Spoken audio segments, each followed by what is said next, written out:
আসসালামু আলাইকুম গাইস, এটা আমাদের পুরাদহ নতুন বাজার। সকালের চিত্রটা আপনাদের মাঝে তুলে ধরলাম।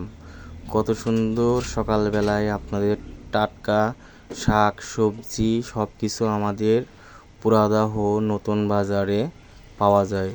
ঘুমের থেকে উঠে সকালেই বাজারে ব্যাগটা নিয়ে পুরাদহ শ্মশান বাজারের দিকে রওনা দিলাম। সব কিছু দেখছি, খুব সুন্দর লাগছে। ফুলকপিও অনেক সুন্দর।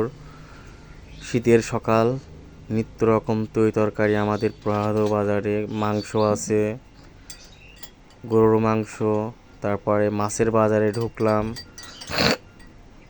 মাছের বাজারে ঢুকে দেখি অনেক রকমের মাছ আমাদের প্রদাহ বাজারে উঠেছে। মানে মাছ দেখে মন মানছে না কোনটা থেকে কোনটা নিব গাইস। মানে অসাধারণ, মানে দেখে মুগ্ধ হয়ে গেছি সকালবেলা ঘুমের থেকে উঠে। এত সুন্দর প্রকৃতি ভিতরে থাকা আর আমাদের ন্যাচারালভাবে বাজারে এসে টাটকা মাছ কিনে খাওয়া অসাধারণ। সবাই আমাদের বাজারে আসবেন।